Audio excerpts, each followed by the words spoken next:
going into Clemson on Saturday?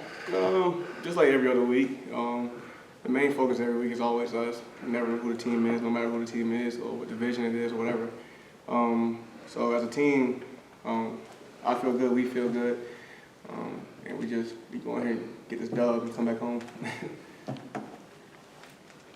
Is this week a little more special for you with your daughter's birthday on Friday? Yeah, well, I think the 20th is Saturday, so I think like the 20th Saturday. Whatever. It's the 21st. It's this weekend. Yeah. Yeah, a little special, especially that I'm not gonna be able to make it to a party because I'm gonna be there, obviously. But so yeah, I got something to play for this weekend. She's gonna be one. It moves fast, man. So kind of sad I'm missing it, but it is what it is. It comes with it. It comes with sport. So yes, it is special. Thank you. Are you gonna eat cake after the game in honor? Oh, yeah, I'm gonna mush my face in the cake just like her. I'm probably gonna don't hurt the face. No, I'm joking. But yeah, probably eat some cake after, some food. With Clemson, it's offensively, I mean, you really only had two situations this year, right? You got the Georgia game where it was a defensive just battle, and then the App State game where they scored a bunch of points. And bye week. And bye week, exactly. So when you look at those two games, what do you take out of them? What's kind of that balance there? Well, as we know, every year with Clemson, they're kind of a balanced team. They play hard, as we know. It's the reason they got natties and stuff like that. What I take from them is just like, we all on scholarships. We all on scholarships. So just how they play ball, we play ball. Everybody got a reason to play or a why to play for. So I don't see them any different. How I see them on film is just how I'm gonna see them when we get there. Nothing special, nothing ordinary. Same stuff, honestly, from the previous years. Like I said, balanced team, kind of like a routine team, I should say. Kind of like got the same mindset every year with them. We kind of know how they're gonna play, and we're ready for it. So. You mentioned watching film. The first 18 minutes against App State was a lot different. Yeah. What do you kind of take away from that? Because they're probably never going to have a first 18 minutes like that ever again. Yeah. Well, what I take from that at App State is like, you got to just be ready. Nothing against App State. I think App State's a good program and stuff. But, obviously when you watch the film in the first half, it's explosives, touchdowns all across the board. I don't know if it was miscommunication with them or whatever. That's them. That's whatever they coach. Over here, we know what the plan is. We know we cannot give up explosive. That's our model. That's our mindset. Do not give up explosive passes, which is like anything over 25 yards in a play.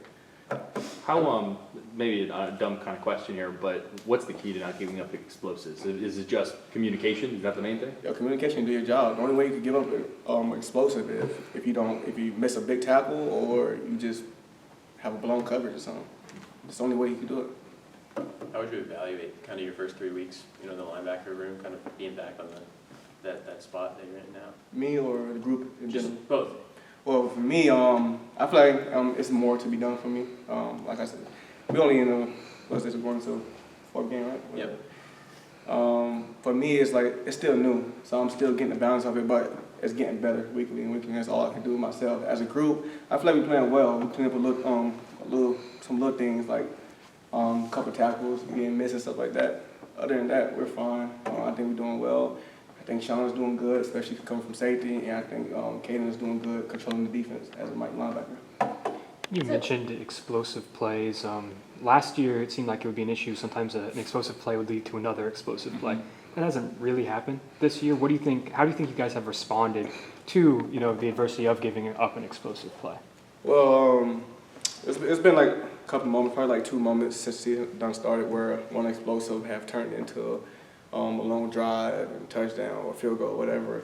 So the thing with explosive is like, if you give it up on that drive and you give up again, it's probably going to end up in a touchdown because everybody's just don't know what to do. Everybody's kind of crazy in their head, kind of don't know where to settle in.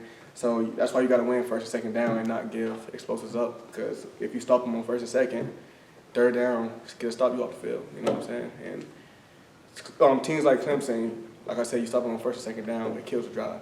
So. What's it been like competing against CJ during practice? Well, we don't. You can't hit him. Yeah, you know what I'm saying. But it's pretty. It's good, honestly. CJ's a guy. I know he's young, but he's a guy. He's confident, and we love that about him. Like I told him last week when he got his first start, I'm like, bro, don't think about nothing. Do what you do best. Do what got you here, and we got the rest on defense. And that was all.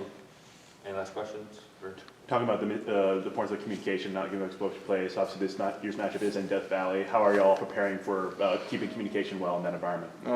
You know, just what we do on the field, like what we practice. We know. Like we know. We see certain stuff, we'll look at each other and do whatever we need to do to make sure we're on the same page.